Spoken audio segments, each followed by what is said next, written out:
morning, everybody. Welcome to our September Mentor Deep Dive with the lovely Sally Ann Blanshard. Hi, Sally. Good morning. How are we? Great. Thanks so much for being with us. For anyone who hasn't met me yet, my name's Bethany and I'm the Community Manager here at Inspiring Rare Birds. Very excited to see you all walk away today with a broader understanding of, I guess, the whats and the whys of professional branding and some easy to implement strategies, which I know Sally's built into her presentation to help us build our professional brand. I want to begin by acknowledging the Aboriginal and Torres Strait Islander people as the traditional custodians of the land on which I work, and pay my respects to elders past and present, and also extend a special welcome to any Aboriginal or Torres Strait Islander people present in our audience today. Welcome. For those of you who are new to the Rare Birds community, really quick rundown. Our mission is to create, support and promote diverse and inclusive workplaces where opportunities in entrepreneurship and leadership exist equally for everybody. We are best known for our mentoring programs, but we also offer a range of educational masterclasses such as today and programs, which I will share a little on later. And we host online and in-person events to provide people with opportunities to build their networks and grow with our community as well. So if you'd like to learn more about becoming involved in one way or another, you can indicate your interest in being contacted through your survey response. So please do so there.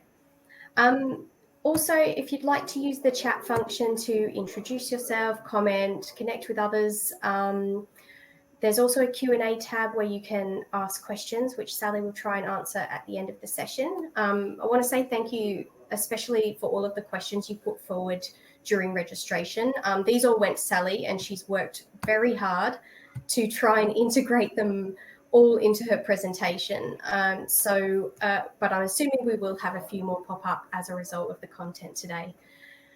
Okay, so before I hand over, I will just let you know that Rare Birds is running an Innovate Her program in November this year with the City of Sydney. It is an opportunity, it's a free program for female founders, and it's working to educate female founders on emerging tech and how to utilize that within your businesses, both as a marketing tool and to improve your operations. So I will put a link in there and pop some information up later. So please join us. It's free. You'll meet lots of people. There's options for events online and in person. So we'd love to see you there. All right, enough from me. Sally, I'll hand over to you now. Thanks so much for being here. We're really grateful. This is a really popular request, this topic, so I'm really happy to have your extensive knowledge and expertise today.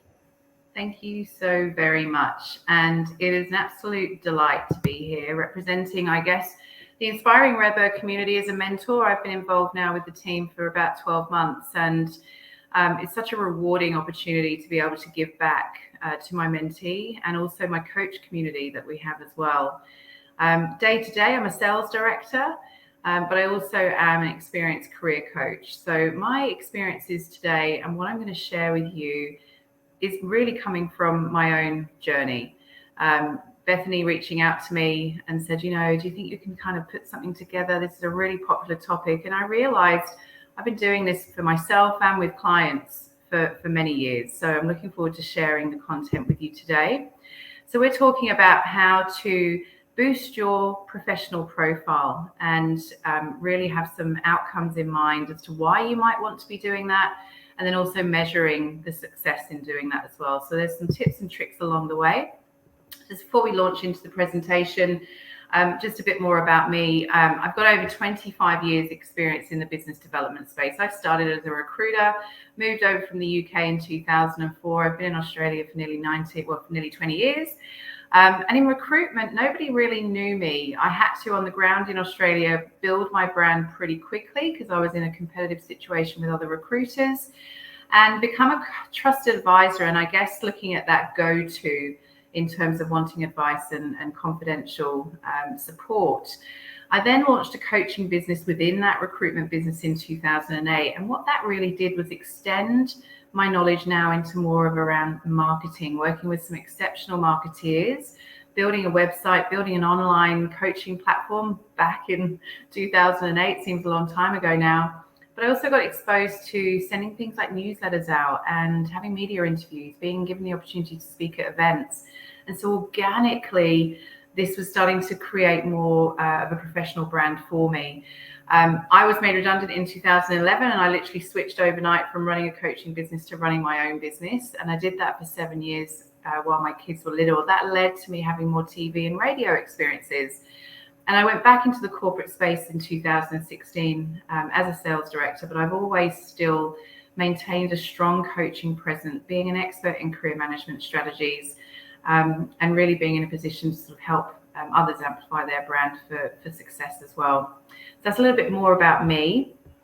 And I'm going to unpack some of those things that seem to happen organically, some of them certainly consciously, through the presentation today. And thank you, as Bethany said, we had so many questions. I've really tried to weave them into the presentation today to make sure that we're covering off all of the learnings that you're looking to take away. So let's have a think about why professional branding is so important. I found this great quote from entrepreneur.com. I'll let you just read that.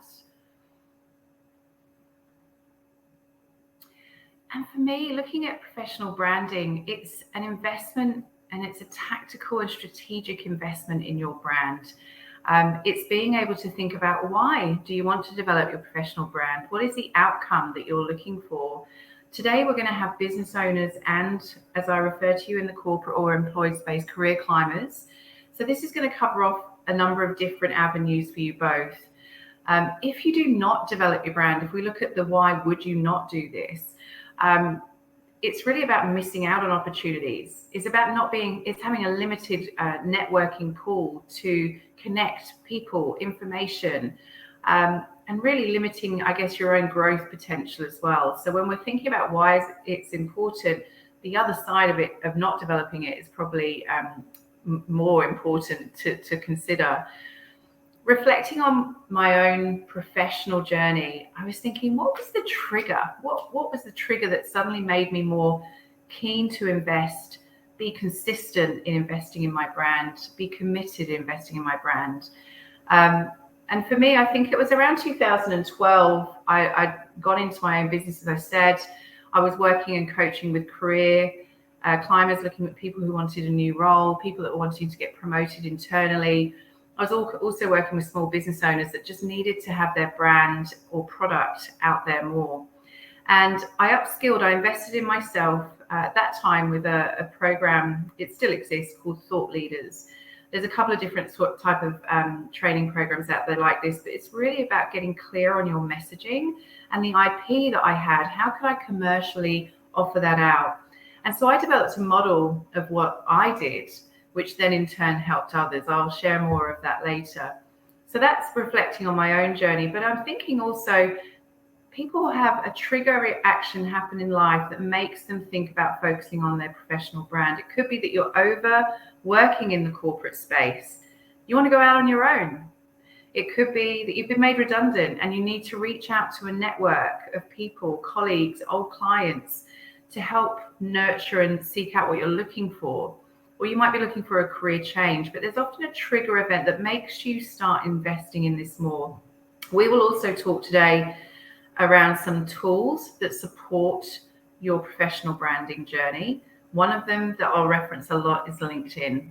Now, that'll be a whole other session one day, I'm sure, on how to use LinkedIn effectively or optimize your LinkedIn workings. But LinkedIn is definitely a portal for you, a platform for you to build on your professional brand. But I also want you to consider how you do that in real time, because we don't just always hide behind a screen. We have to actually show up.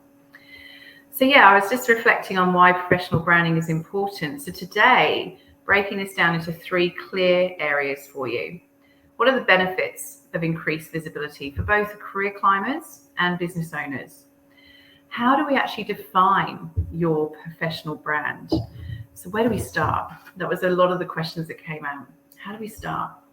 And then how do we also optimize the opportunities presented to us? And again, with the outcome in mind, What is the outcome we're looking for? So we'll touch on that too. But I also want to just share that the fact that you've shown up today, it's the holidays. I'm in Queensland, so it's school holidays here. For some of you, that will no doubt be a juggle. For the others that are watching back on a recording, thank you so much for showing up here, because you've just started your investment in enhancing your professional brand. So well done. I'm looking forward to supporting your growth. So when we're thinking about why we want to have a professional brand, a credible professional brand, I referred back to the Inspiring Rare Birds website, and I was just stumbling through some of their information. And one of their mantras is around finding connections, developing relationships, winning clients, and growing your business or career. And I just wanted to expand on this a little bit. So when we're finding connections, we don't just mean people. We also mean information, or it could be companies, employers, potential target clients. When we're looking to develop those relationships, it takes curiosity to develop those relationships, that genuine desire to learn more and deepen those relationships that you then discover. And also it's about winning clients. Now, this isn't a revenue generating thing. This could be winning over internal stakeholders that you're trying to influence or make an impact with. It could be that there are people that you're trying to impress within your career. So that winning mindset is more not just necessarily a revenue generating mindset. And ultimately growing your business or your career, we all strive for progress. And as we know, small steps of progress are still progress in the grand scheme of things. People do want to go for these huge ladders of success, but we need to break it down into small steps. So that was interesting looking at the Inspiring Rare Birds website for that. Now I do have a poll because I want to get a feel for who is actively working on their brand. If it's okay, Bethany, I'll get you just to log that poll. So how are you actively working on your professional brand? Yes, regularly. No, not at all. Am I what? I'll just wait for those results to come through.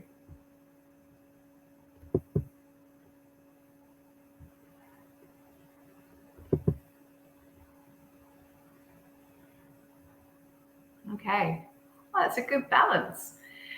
And I love the fact that my what has not been addressed. So great, you've all got some information here. This also gives me a bit of a temperature check as to who is on the session today. So some of you may well feel that you need a starting point. You want to do an overhaul on your professional brand. You need to know where to start. You're in the right place. Others may well be up to date. They could be just looking for some ideas. And again, if you take 2 or 3 things away today that you can implement immediately, then our work is done. So we'll be doing well. So thank you for sharing that with me. If you can't see it, we've pretty much got a 50-50 and a rogue my what. So you're in safe hands too.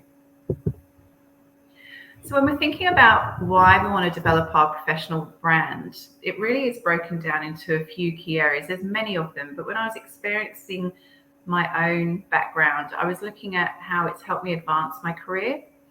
I was also looking at how credibility and trust is really important. So it's an opportunity for you to demonstrate your credibility and be trusted within your organization, your business, your circle.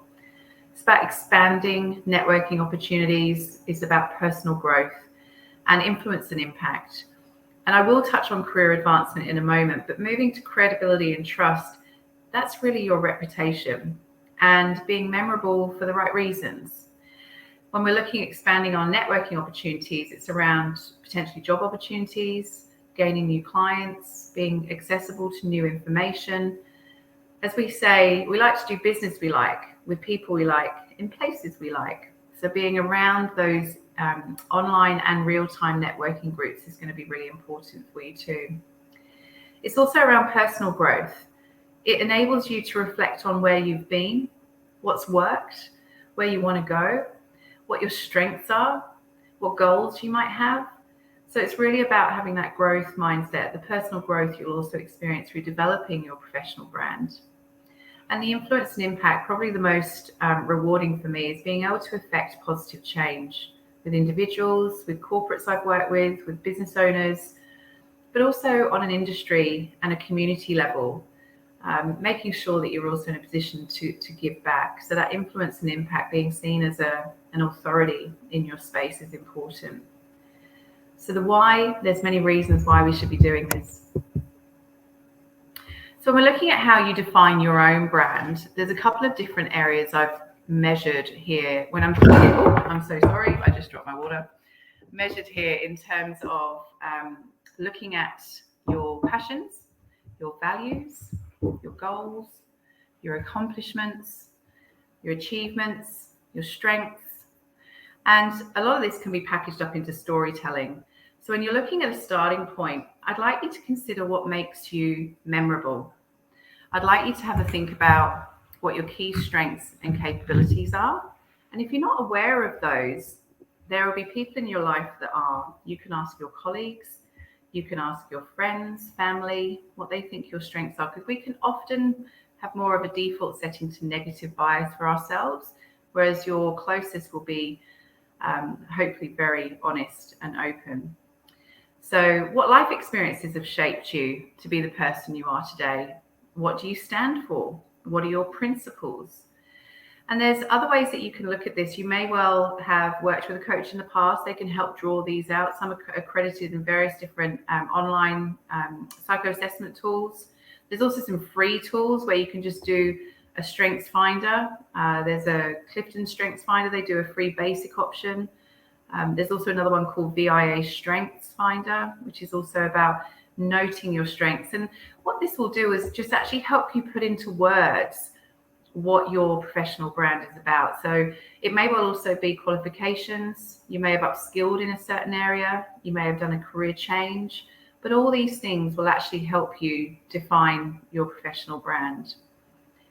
You've also worked for people in the corporate space.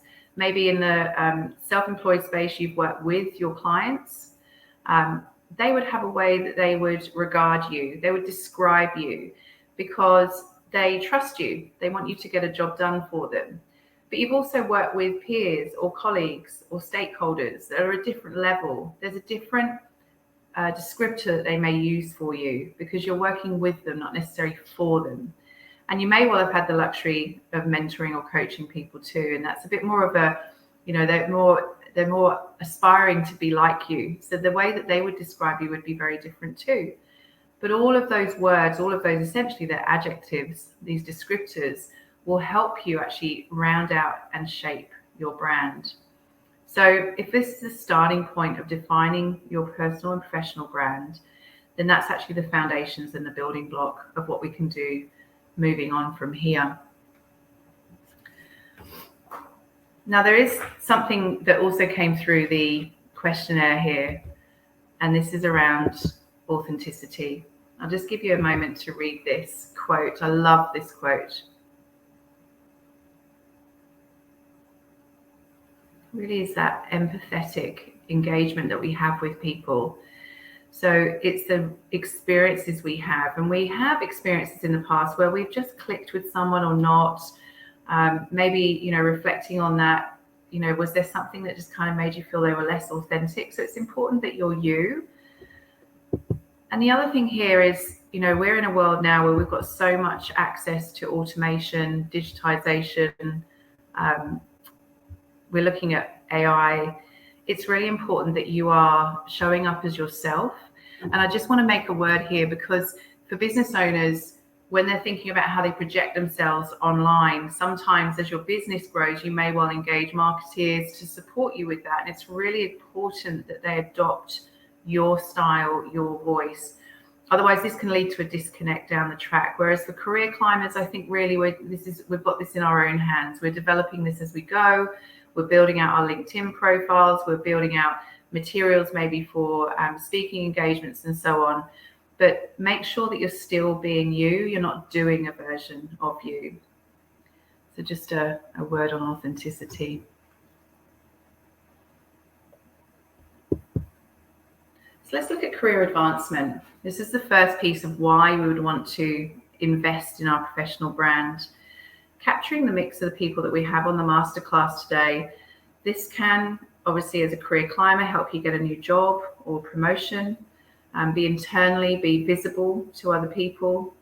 If you're more at the senior level, as I refer to a career consolidator, you're probably also working at a point where you want to give back, you're mentoring. And as a business owner, you might be looking at customer or B2C, B2B client acquisition. But either way, it's about making you grow. It's taking those steps out of the comfort zone into new territories. So whichever category you fall in today, as I've mentioned, you're in safe hands here in terms of some tips and tricks to support your career advancement.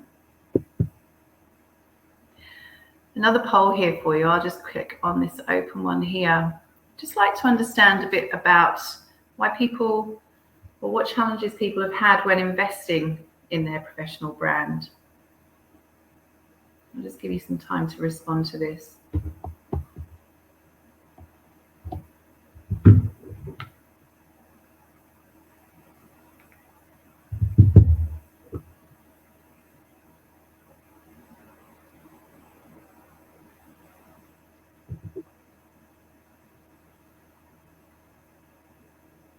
And just wait for those results, they're coming in. I'm sure there could be other reasons, but I thought these might capture the market. Okay. So we've got a fairly balanced view. I'll just give that a few more moments. So lack of time and uncertainty about where to start, and overcoming self-doubt. We've got those sort of hand in hand at the moment. Balancing your personal and professional brand, knowing what to share, what to comment on, and the competition. What are the others doing? So when we consider lack of time, let's just break this one down. We need to consider this investment in your professional branding. As a business owner, an example I can share with you is a gentleman I've been working with who has multiple different roles in a self-employed status. So he's got what we would call a portfolio career. And as a business owner, he was running out of time and sort of slipping in his messaging to market through things like LinkedIn and Facebook, Instagram, where he would capture interest from potential customers. So we actually mapped out his week and worked out that he had half a day on a Friday where he would be able to create content, schedule posts, research, look at events that were happening. But it was literally just a 3-hour window where he could invest in building on his brand. Because otherwise, and I'm sure you've heard this as business owners, we can work in our business and not on our business. This is about making sure you've got a blend of both. And for those in the corporate space or in an employed space, this is more where you've got to think about how do you actually reach your audience. And like I said to you, it's largely LinkedIn. And in LinkedIn, a lot of people are on LinkedIn, but they're not really sure how to use it effectively. So it's about engaging in posts that you see, commenting, sharing your own information that you find interesting or that you're interested in. Again, coming back to those things that are part of your brand build. And so the investment of time, it's not lack of time, it's making time. And so for me, when I think about this, when I boot up the laptop of a morning, it's checking on the emails. LinkedIn is always a window that's open for me. I'm sure for business owners, they're going straight into their socials as well and checking on what activity is happening there, but not necessarily to be lost down that rabbit hole and lose time. Be really diligent about the time that you do choose to spend. So that one was picked to the post by uncertainty about how to start. So this is definitely going to support you. I'll cover that off, but we're here. The other one that came in high here was overcoming self-doubt. So, why do people care about what I need to share? Why will people be interested? That's a little bit of an imposter syndrome going on as well. If you've done the work around what people find about you engaging and informative and how they describe you and what makes you, you'll have more confidence in being able to share that as well. So we're going to be stretching you out of some comfort zone stuff here. With the self-doubt piece. An example I'll give you is a beautiful young lady I worked with earlier in the year. She wanted to make a career pivot into a new area. It's still in the same space, but just a new area that she hadn't had direct experience in. And I encouraged her to do some bold, proactive reaching out on LinkedIn, connecting to people, connecting to companies, and messaging them directly. This was way out of her comfort zone for what she would be normally familiar with, but it yielded the result that we needed, which is she was able to authentically contribute to a connection that was hiring for a role. She made an impact on LinkedIn as well as then in an interview process, and she secured the role. She is one of many people that would say, I made her try new things, and that she perhaps wouldn't have tried those things on her own. So the self-doubt piece, well, again, you've got access to all this information here. You've got access to amazing support people around you. Get out of your comfort zone. You'll get the results there.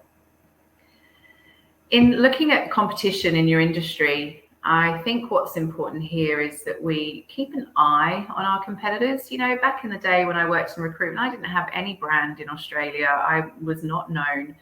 And yet I had other people that were working for other competitor groups that they may well have been in those businesses for 2 or 3 years with very deep relationships with those clients. Instead of shrinking away from that, that created an opportunity for me. Okay, so I would see where people were making placements, why that client liked working with that particular recruiter. And I was just learning. I had this insatiable curiosity and continued desire to learn. And that ended up with me then getting my own reputation and my own brand. So keep an eye on competition. Don't be consumed by it. In the business space, I know it's so easy because we follow our competitors. We're looking at what they're doing. If anything, look at this as a healthy exchange on the competition. If you're in a business situation, look at if that person is posting well, regardless of what social platform that is. What's their recipe? What's their formula? So instead of looking at the detail of what's going out day to day, hour to hour, look at what's the recipe that they're doing. And is there something we can learn from that? Particularly those organizations that may well be working with marketing teams. When you're solo, you can be consumed with everything that you have to do as a business owner. For people in the employed space, I think our competition could be the organizations we work within. It could be the sector or technical knowledge that we actually work within. But again, it's just keeping an eye on your competition. We don't want to lose ourselves with that. Excellent feedback. Thank you. So back in 2012, I shared that I went back out on my own, in my own coaching organization, and I reflected on what was it that enabled me to have the success that I had had in terms of brand building. And if I was to teach and charge for that coaching solution, what would that look like? And again, on the back of, various courses that I also invested in, I came up with this model that I'd be able to share, and it was simply called Amplifying the Brand model. This works for both personal and professional, so both career climbers, business owners. We just might use a little bit of a twist on some of the definitions that we've got here. This structured model gives a step-by-step guide on what you need to do, and you can't build your brand overnight. You need to be consistent. You need to be committed, hence the lack of time thing. We need to make sure we keep chipping away at this brand piece. And we need to be open to trying new things. What I want to do today, I would normally work with clients of this over 3 to 6 sessions to measure then the outcomes that they're looking for. But what I want to do today is I just want to highlight a few of those key areas. We haven't got time to go through all of it, unfortunately. So I'm going to focus on specifically networking. And I'm talking about showing up in real time networking. I'm going to talk to you about media and PR, publicity, and how I've managed to achieve success there. I want to share with you around some social media tips. And then finally, I want to also talk to you about partnerships. So they're the 4 key areas that I'm going to take you through today to help us build on that professional brand. So this is where we're going to get into a bit of detail here. So you might want to have your notes and pens, notebooks and pens ready. Networking. Well, for this extroverted salesperson, I found working in lockdown very difficult. The work from home situation for me was a really isolating experience. I vibrate energetically in a room full of strangers. I am so curious. I love nothing more than walking into a room and getting to know people, getting to know topics. I guess that comes down to my own values around being curious in life. But this showing up in real time is one of the things that is consistent amongst most of the clients that I would work with in the coaching space. They just, they don't know where to start. They don't know where to go. They don't know why they'd go. They don't know what to do with it once they've been. They don't know what to do when they're there. So what I want to unpack for you here is this showing up in real time. I really want to give you some starting points so that you can literally, from today's session, get yourself locked in an ideal world, to 3 to 4 events a month. Now, some of you may well be thinking, what? 3 to 4 events a month? How am I going to fit that in? But if you're doing this with your career advancement in mind, with your professional brand in mind, it's actually going to help your business. It's going to help your career. So let's just unpack this a little bit. Now, identifying events. Some people are like, well, how do you always know where to go? Where are you going? Where are you finding out about these things?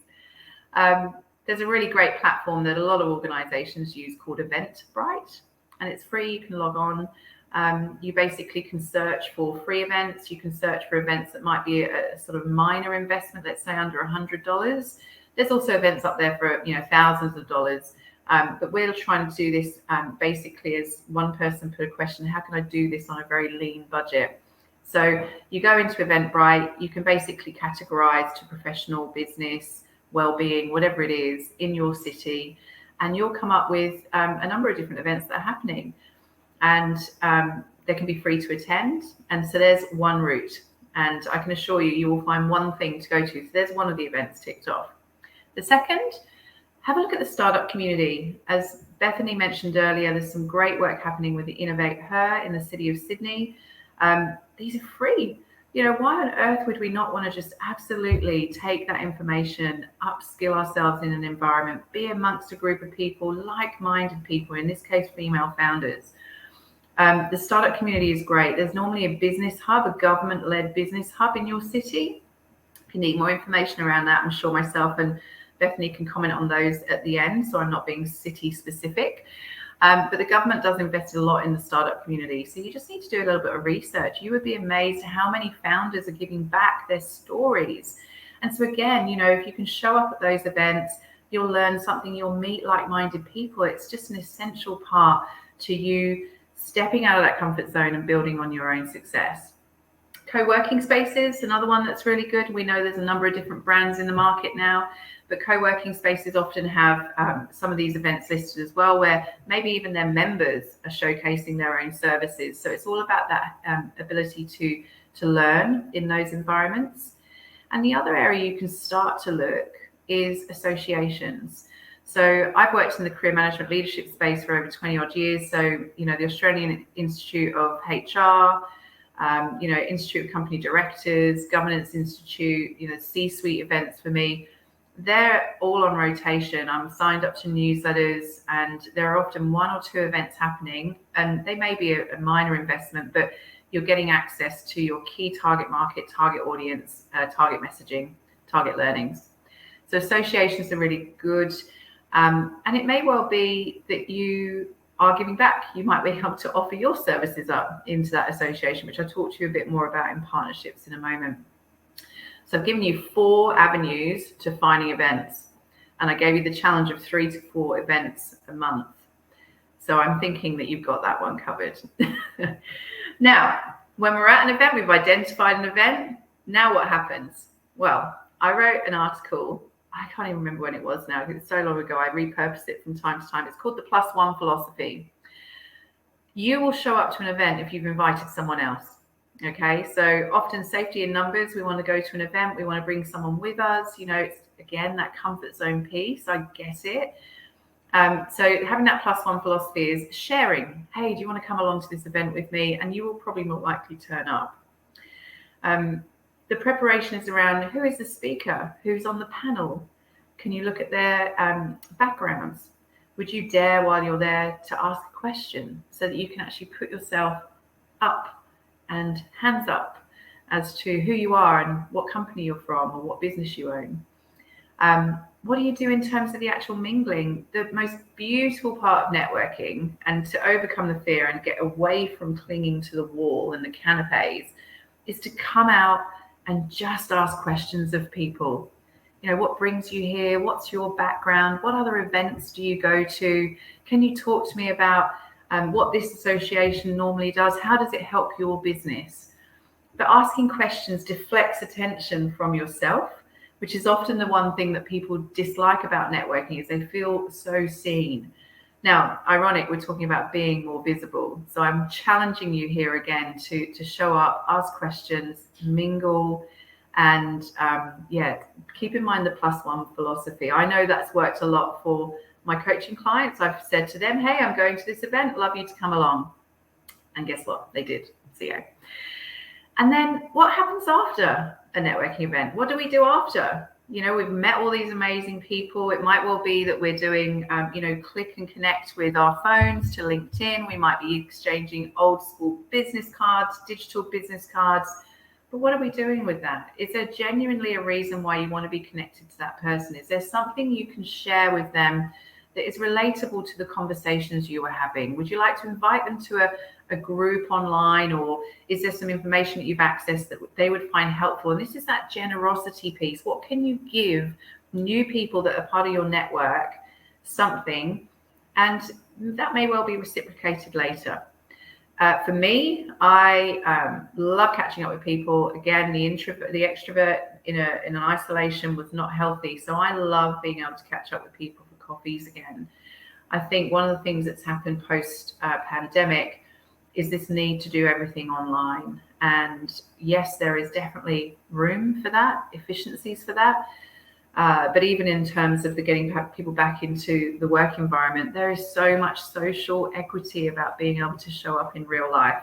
So a coffee catch up, if there's enough reasons, I'd love to meet you. I'd love chatting with you at this event. It would be great to catch up for a coffee. I might also introduce someone else, and then share your experiences. And this is about you then growing that network. So online versus real time, this is a no-brainer for me. I think we need to be actually getting out and showing up at events that are relevant, interesting, that we're interested in order to grow our businesses and grow our visibility. So that's the networking one. I know that I got that one out the way first because most people shrink at the thought of walking into a room where they don't know anyone. I'm sure I'm going to get a few questions on that one, Bethany. So then moving more into the other area that was on my model, which is around media and public relations, PR or publicity. So being seen. And I've got a few bullet points here that I wanted to share with you. One of the things that's been really successful for me, and I've got two documents. One is a media profile. So that is almost like a one-pager. It's got my professional photo on there. It talks about my experience. It talks about events I've spoken at. It talks about the maybe some testimonials from clients that I've had. It just is sort of a one-pager that I may send to people to validate my experience. It's not a resume. It's specifically a media profile, and I'll explain why in a moment. The other tool that I have, and despite whether I've worked on my own or in the corporate space, I've continued to speak at events, continued to offer commentary to the media, is I have a speaker kit. And a speaker kit can be made up of a number of things. Mine's actually more like a booklet. It talks again about my experiences. It goes into more detail around the key topics that I can speak on, the areas of expertise that I have. It also talks about the testimonials. It talks about my fees for speaking, because we're often asked to do so many things for free. So it talks about fees. It talks about how you can book me as a speaker. So those two documents will be really helpful in supporting your expertise. And it's just a really professional way to say, here I am, as opposed to sending an email about, well, this is what I've done and this is who I represent. Now, the second bullet point here is where these two tools are going to come in really handy. So if nobody has come across Source Bottle, source as in resource, then Source Bottle, as a plug, is a really good tool that's given me so much media exposure. Let me just explain a bit more about what Source Bottle is. So it's a honeypot of journalists and people wanting expertise and thought commentary. And they put up these questions like, we're seeking an expert in HR to talk about why it's important to develop your professional brand, right?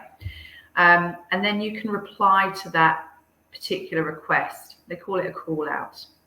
So in replying, you would say, I can talk about this topic. And some people may well ramble their whole thoughts in the email reply. Some people may say, I've got an angle on this topic that I think will support your article. And you may put a few teasing references as to what those angles are. Please find attached my media profile for consideration. I look forward to speaking to you. I can guarantee you take that approach with the media profile that you've created for yourself, you will get responses from blog writers, podcast owners, people that are working for the mainstream media, second tier media. It's all about basically being able to use your comments. And SourceBottle was a game changer for me. The image that you see on the left-hand side, that was going back only to 2021. I took part in a gratitude journaling experience called the Resilience Project. And a particular journalist was calling out, asking if people had actually taken part in it, how it supported them. They were looking for feedback, essentially. And so this was featured in the Courier Mail, and it was also featured online. And it talked about my experience of the Resilience Project and what it meant for me. And it also was copied alongside the fact they'd also done some work, the team at the Resilience Project done some work with the Broncos. So here I am alongside this team, sharing again my own comments about how I enjoyed the Resilience Project. That's one. That's a personal endeavor. I was also, for those of you that are old enough to remember the great magazine that was called Madison, I was on the final copy with, I like the story, Jennifer Aniston was on the front cover of the final edition of Madison. It decided it was closing down its magazine, and there were some career tips and so on in there for me. So I loved being part of the, the magazine area where I was hitting young female women, Cosmo, Clio, Madison, but also Sydney Morning Herald, Fin Review. I was reflecting on the Breakfast TV. I was on a Breakfast TV channel, Sky News, and more recently podcasts and webinars. But a lot of this has been generated from SourceBottle leads. Now, for you to be able to have that credibility and to be called on for that commentary makes you an authority in your space. You will be noticed. And so I would definitely look at logging on to that today to increase your reach. And if you're in a career, it may well be that they're looking for HR experts. They could be looking at cyber experts or accounting experts. It's just more about being curious and listing the categories you want to hear about. And, if you're in a role, it doesn't matter. They're still looking for your commentary. So that was a game changer for me. Identifying the events and associations. Obviously, we talked a little bit more about that as well, but being seen. But associations also want to have newsletters sent to their members. They're looking at adding value to their members. So similarly to what we're doing today, is there any webinars that you can offer? Is there any newsletter commentary you can offer? Is there an article you've written that can be backlinked to your website? All of those things, associations, and there are hundreds of them, whether you're a marketeer, a HR expert, a building construction, these associations will want to add value to their membership. So definitely look at associations. Podcasts, webinars, again, you might even be watching or listening to a podcast and webinar and you think, what, I could do something like that, and being brave and getting out of your comfort zone and reaching out to people and saying, I'd love to be on your podcast, I'd love to be in your webinars. Again, it's that sort of asking. Sharing your own expertise. So within media and publicity, if you're a business owner, early on when we were designing websites, it was essential to have a blog, obviously making sure keywords were noted to help all of our rankings. I think websites now are, particularly for professional services organizations, are more of a validation point.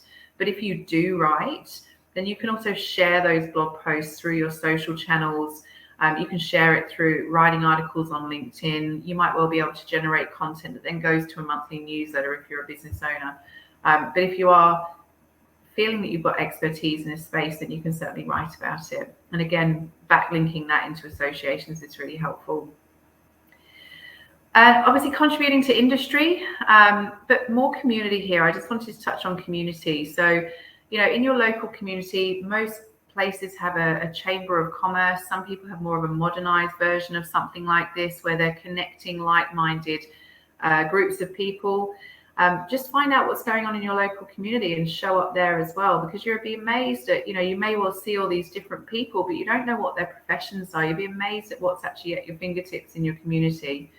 For me, I support local networking groups. I'm happy to offer, my expertise in that space, but even sharing my expertise with my kids' sporting groups. I took over the communication channels for their sporting group because I can, and I do it well. And that's had some great feedback too. So being able to bring that stuff into the community is very rewarding. Now, when we are in the media, I guess what we also want to do is make sure that we are sharing that often. So if you were to look at my own LinkedIn profile, I was commented on recently in a media post. So I shared that on LinkedIn. I shared that through my own personal Instagram channels, because it's not bragging. It's proud that you have been invited to share your thoughts. And people just love being able to see that you're out there doing your thing.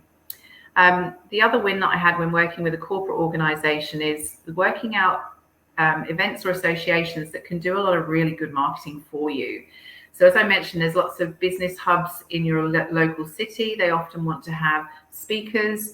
I crafted a compelling topic for the CEO to speak on, and made sure I angled that to the what's in it for them and what's in it for their audience. We knew what was in it for us. It gives us the opportunity to speak, to an engaged audience.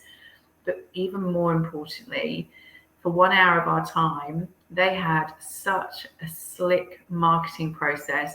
That event has been marketed everywhere, similarly to this one, but that event has been marketed everywhere. So therefore, the brand is being seen everywhere. So think about your approach when you're looking at media. Just think a bit bigger as well. That's media and PR. So looking at social media, I'm mindful that there are plenty of different platforms. Now, I am not an expert. My teenagers might well want to be, but I'm not an expert in TikTok, Snapchat. I linger around Instagram, Facebook, and LinkedIn, being the Gen X that I am. And so the two I want to talk about today, and I'm not a social media expert here, I'm using this purely from my own experience, is LinkedIn and Instagram. So that covers off our career climbers and our business owners with LinkedIn, but it also covers off business owners with Instagram, because I think it's important to talk about the visual brand that is Instagram. So just a few key tips and tricks here. With LinkedIn, I was reflecting back on, I actually Googled it, and if you want to, you can. It's really interesting seeing how much you've changed in 10 years. So in 2013, I was invited on Sky News to talk about the power of LinkedIn. And I was talking about buzzwords. I was talking about why you needed to have a photograph. I was talking about how you quantify and you qualify your achievements. It was really interesting going back on there and thinking, in all that time, really LinkedIn has evolved, but the basics stay the same. So if we're looking at where to start with LinkedIn, yes, you need a photograph. Yes, it should likely be professional. There's research that 93% of recruiters will look at your profile before contacting you. Now, that's that first impression. They can maybe draw conclusions from that too. I always laugh with my clients and say, your best photo is not that one of your wedding where you've got your other half cropped out of it. It really does need to be a representation of you. I've also seen an increase of AI photos popping up. Whilst they're creative, do they enable that person to have a connection with you? So yes, a photograph is really important. And also with LinkedIn, under the photograph, you can actually edit the title. Normally it defaults it from your current role, but you can edit it. So if you look at my profile on LinkedIn, you'll see I talk about being a coach, mentor, client acquisition. They're keywords that would also meet the market if people are looking for someone like me. The About section, again, it's somewhere where you can talk about your achievements, you can talk about your values, you can talk about your strengths, but you can also have those backed up with recommendations. And getting a recommendation on LinkedIn is actually pretty hard because you've got to ask for one. And normally you want an anchor where you can actually get people to talk about 2 or 3 of your key skills. If you can get recommendations on your LinkedIn, you're getting validation and evidence of what you're capable of doing and offering. It's very overlooked in the LinkedIn world, and it's a very common place for people to be able to, sort of pre-reference working with you. Again, you can share media, articles, engaging on posts. It's really important. I looked at some research, and it said that LinkedIn for lead generation in the professional space was 277% more effective than Facebook or Twitter. I don't know how up to date that is, but that's a big number. So investing in your LinkedIn for that very reason alone, lead generation, whether that's jobs or business, would be worth doing. Now, switching this into Instagram, a very different platform for those of you that use it and know, visually appealing. There's displays of beautiful product or beautiful views or food, but there's often commentary as well, but it's actually that visual display that captures you. Now, a word here around, business owners that may well have social media managers using this as well. It's really important that you're interacting with your audience too. We had a question around the difference between personal shares versus professional shares. I think we need a little bit of the owner in there. We need a little bit of what actually happens in real life at that organization or behind the scenes. And so many different bells and whistles, stories, reels, linking off to link trees. The key with Instagram is, again, that authenticity and making sure that it adopts your persona. So when people do actually engage with you, they have a customer experience with you. It is what they expected to have as well. The stat that I can share with you here is that there's 130 million users engaging for shopping content on Instagram. Hey, I'm one of them. I've bought enough stuff straight from the Insta. But that, again, is another big reason to really think about your strategy of when you're doing social media. So again, like I said, I wanted to focus on LinkedIn and Insta. I'm sure there'd be other shares that we could do around other socials. And then the final one that I referred to is partnerships. So partnerships are aligning yourself with somebody who can also help you grow your business, grow your career. And so partnerships in the career sense for me would be being part of something like the Rare Birds mentoring group. I mentor a lady, have been doing so for nearly a year. But I also get now access to a group of coaches who then, having shown up to those coach community calls, we've then taken a conversation offline and developed a relationship as well. And where they niche and I do, and where I don't, there's some crossovers that would lead to referrals down the track. In a business sense, if you're a broker, you may well align yourself with real estate agents, property developers, accountants, solicitors. If you are a tradie, you may well want to go and approach some strata organizations, definitely real estates to be on their list of, handy person. It may well be that you subcontract from an organization. In the corporate sense, the example I want to share with you is I was at an event, of course, and I met an individual from a large accounting firm that specialized in a space that we had some shared interest in. And we realized that we could actually come up with some compelling content. We had the same audience. I pulled together a webinar for 2 speakers. I hosted and facilitated that webinar, and that generated leads for both of our organizations. Now, that's really special to be able to have that, because you immediately get that trusted authority from those other speakers. So it's almost like I get instant credibility and trust from being on screen with that individual and sharing my knowledge. So I'd really encourage you to think about partnerships. Again, happy to share more information on that. But partnerships also from a association point of view, as I mentioned earlier, is aligning yourself to your industry partnership.